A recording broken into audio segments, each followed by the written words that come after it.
আসসালামু আলাইকুম রহমতুল্লাহি ওবরকাতুহ। সম্মানিত দর্শক, আওয়ামী লীগের রাজনীতির ভবিষ্যৎ কি? এই দলটি কি আদৌ টিকে থাকবে, নাকি ভারতের মদদে তারা আবার নতুন করে বাংলাদেশে ফিরে আসবে এবং ফিরে এসে অতীতে যা কিছু করেছিল সেগুলোকে আরো বহু বহু গুণ শক্তিমত্তা নিয়ে, কৌশল নিয়ে এবং প্রতিশোধ স্পৃহা নিয়ে তারা প্রতিপক্ষের উপর ঝাঁপিয়ে পড়বে, নাকি অতীতে যে সকল আওয়ামী লীগের নেতা এবং কর্মী খুন, ধর্ষণ, রাহাজানি, সামাজিক অপরাধ, আন্তর্জাতিক অপরাধ, মাদক চোরাচালান, অর্থ পাচার থেকে শুরু করে বিভিন্ন রাজনৈতিক গুন্ডামি, বদমায়েশি এবং অনৈতিক কর্মকাণ্ডে জড়িত ছিল তারা, তাদের যে অংশটি পালিয়ে গিয়েছেন, যে অংশটি দেশের মধ্যে পালিয়ে রয়েছেন অথবা দেশের বাইরে রয়েছেন,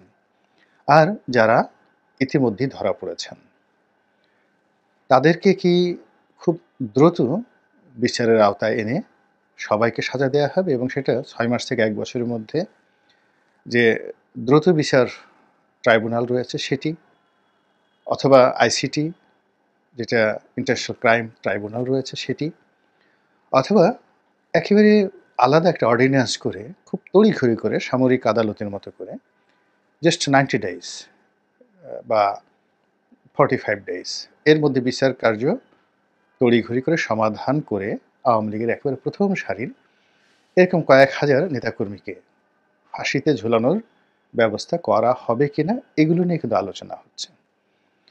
তার সঙ্গে সঙ্গে যে আলোচনাটা হচ্ছে সেটি হলো আওয়ামী লীগ যে কোনো ফর্মে রিভাইভ করবে কিনা। অর্থাৎ এখানে একটা বিষয় কিন্তু প্রকৃতি খেলে বারবার।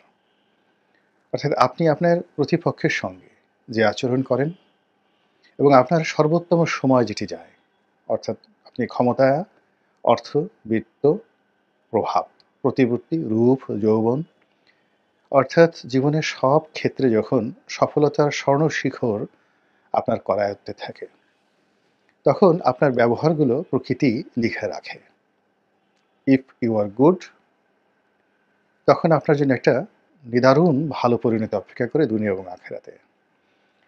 এবং if you are bad, worst, অর্থাৎ আপনি ক্ষমতা পাওয়ার সঙ্গে সঙ্গে পিতামাতাকে ভুলে গেলেন, প্রিয়জনকে ভুলে গেলেন, আপনজনকে ভুলে গেলেন, এমন একটা অকৃতজ্ঞর যে ভাবভঙ্গি নিজের ব্যক্তিত্বে ফুটিয়ে তুললেন, যেটি আল্লাহ রাব্বুল আলামিন কোরআনে খুব চমৎকারভাবে বলেছেন যে তার বান্দারা মানে আমরা যখন বিপদে পড়ি তখন আমরা খুব কান্নাকাটি করি, এত বেশি কান্নাকাটি করি যেটা ভাষায় প্রকাশ করা যায় না। এবং আমাদের কান্নাকাটির কারণে মহান আল্লাহ রাব্বুল আলামিনের যে দয়া এবং তার করুণার যে সাগর সেখানে জোশ এসে যায়।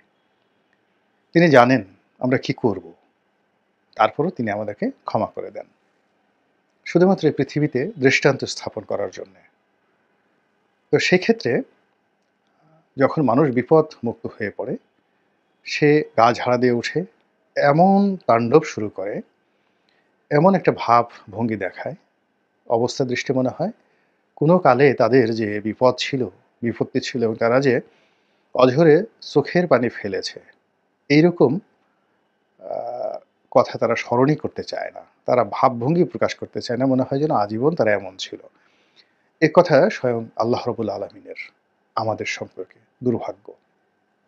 যা বলছিলাম, তো আমাদের এই বাংলাদেশের রাজনীতিতে এখন আওয়ামী লীগ খুবই দুর্ভাগা অবস্থায় আছে এবং তারা হয়তো যার যার অবস্থানে থেকে চিন্তা করছেন আবার সুযোগ পেলে ভালো কিছু করবেন, কেউ চিন্তা করছেন আবার সুযোগ পেলে দেখিয়ে দেবেন এটা করবেন ওটা করবেন, যার যার মতো করে আল্লাহ রাব্বুল আলামিনের সঙ্গে তাদের একটা যোগাযোগ হয়ে যাবে। এটা প্রকৃতির একটা বিধান। কিন্তু এই সময়ের মধ্যে গত ১০০ দিনে আমরা যে জিনিসটা দেখলাম যে গত ১৫ বছর ধরে কিংবা তারও অধিক কাল, ধরুন গত ২০ বছর ধরে যারা দুর্ভোগে ছিলেন, দুর্দশার মধ্যে ছিলেন এবং সেই দুর্ভোগ এবং দুর্দশা থেকে রক্ষা পাওয়ার জন্য অঝরে কেঁদেছেন, বারবার তওবা করেছেন জিন্দেগিতে আর রাজনীতি করবেন না, তাদের অনেকের এই পরিবর্তিত অবস্থায় আমরা যে রণমূর্তি দেখছি, এবং তাদের যে কামনা, বাসনা, চাহিদা, অঙ্গভঙ্গি এবং তাণ্ডব, মন্দ কাজের তাণ্ডব, অকৃতজ্ঞতা, কৃতঘ্নতা, তারপর সন্ত্রাস, সব মিলিয়ে এই জমিনে এরকম একটা রসায়ন তৈরি করে ফেলেছে যে মানুষের মন বিগড়ে গিয়েছে। আমজনতা আবার আল্লাহ রাব্বুল আলামিনের কাছে নতুন করে প্রার্থনা করা শুরু করে দিয়েছে এবং আগামী দিনগুলো কেমন যাবে এটা নিয়ে অনেকেই আতঙ্কিত হয়ে পড়েছে এবং তারই প্রেক্ষিতে প্রকৃতিতে যা হয়, নতুন করে আবার একটা শূন্যতা তৈরি হয়েছে, রাজনীতির শূন্যতা। এবং সেই শূন্যতা পূর্ণ করার জন্য বিভিন্ন অ্যাঙ্গেল থেকে বিভিন্ন রাজনৈতিক, বিভিন্ন অরাজনৈতিক প্রতিষ্ঠান, সংঘ, সংগঠন, দেশি এবং বিদেশি শক্তি এবং একই সঙ্গে চক্র, তারা চেষ্টা করছেন। ভারত চেষ্টা করছেন নানাভাবে। আমাদের সীমান্তগুলোতে যা হচ্ছে, এরকম বিশ্রী ঘটনা স্বাধীনতার পরে কখনো ঘটেনি, ৪৭-এর পরেও কখনো ঘটেনি।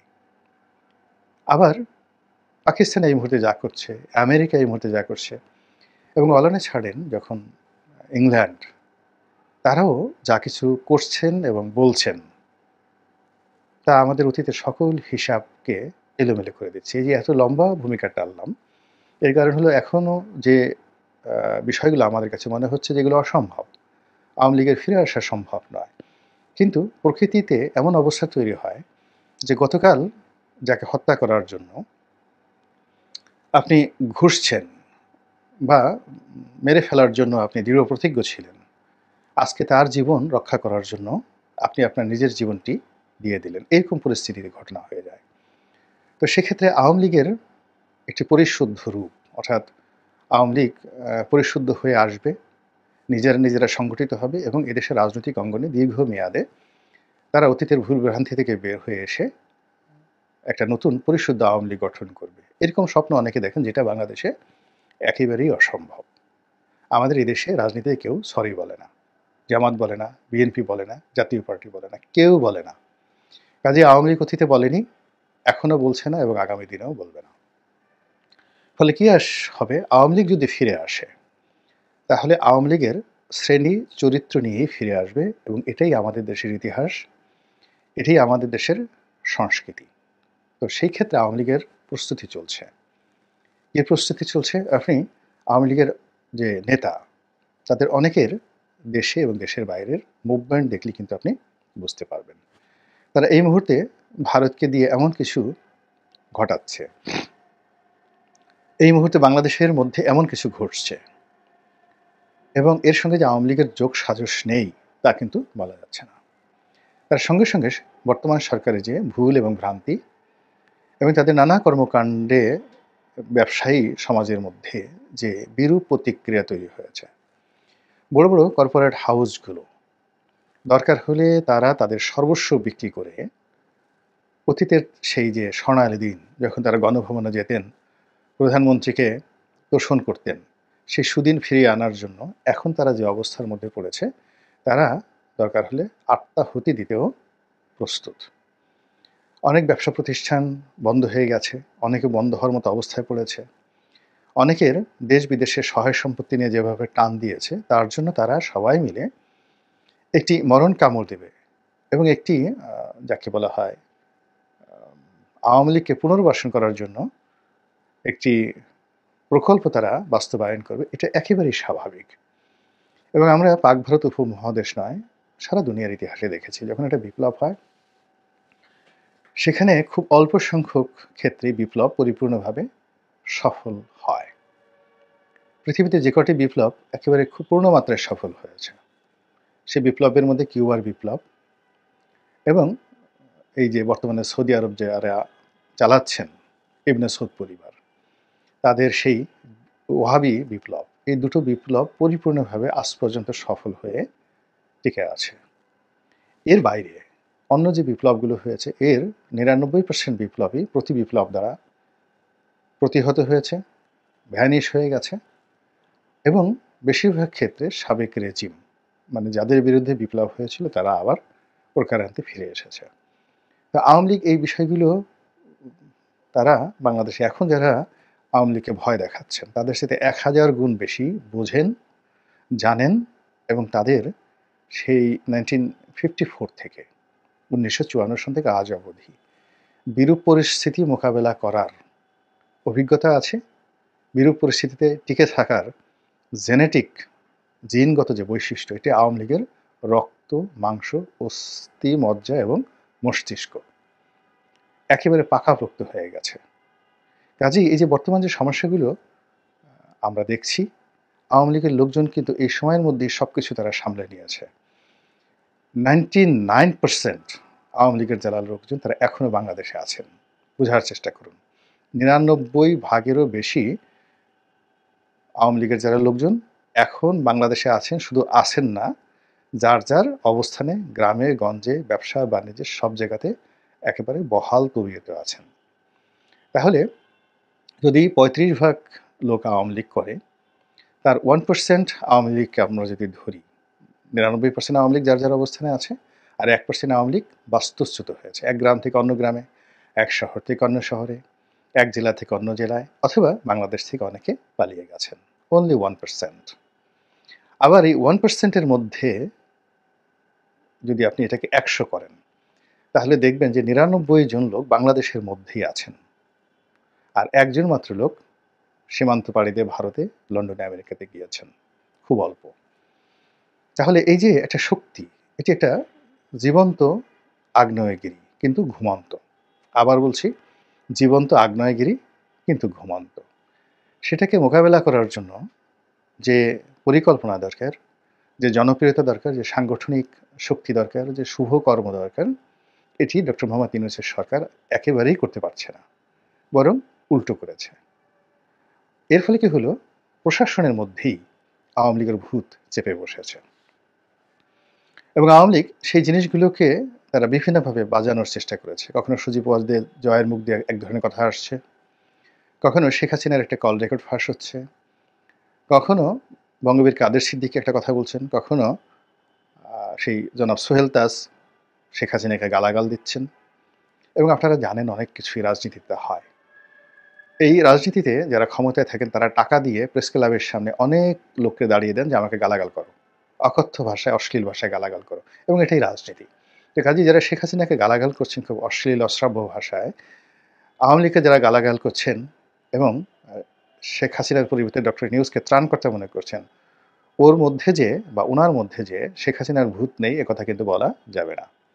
তো সেই দিক থেকে শেখ হাসিনার যারা লোকজন আছে তারা একটা ডেডলাইন দিয়ে রেখেছে, সেটি হলো ডোনাল্ড ট্রাম্প 20 তারিখে ক্ষমতা লাভ করবেন, এবং সেই 20 তারিখের পরে আপনি দেখবেন কত দ্রুত তারা মাঠে নেমে যায়, এবং সেটি এখনো অনেক সময়। এর কারণ হলো পুরো ডিসেম্বর মাস এবং জানুয়ারির 20 তারিখ। এই সময়টি যদি ইউনূস সরকার এবং তার সমর্থক যারা রয়েছেন তারা এই আওয়ামী লীগের এই 20 তারিখের পরের যে ডেডলাইন, এটাকে মোকাবেলা করার জন্য প্রস্তুতি নিতে পারে, তখন এক ধরনের সমীকরণ রচনা হবে। আর যদি তারা ক্রমশ এখন যে দুরবস্থার মধ্যে আছে তাদের এই দুরবস্থা বাড়তে থাকে, হানাহানি বাড়তে থাকে, ব্যর্থতার পরিমাণ বেড়ে যায়, তাহলে আওয়ামী লীগের যে ডেডলাইন, এটি 20 তারিখ থেকে এগিয়ে 20শে ডিসেম্বর যে হবে না, এই কথা আমি এখনও বলতে পারছি না। আল্লাহ আমাদের সবাইকে হেদায়েত দান করুন এবং হেফাজত করুন। আসসালামু আলাইকুম ওয়া রাহমাতুল্লাহি ওয়া বারাকাতুহু।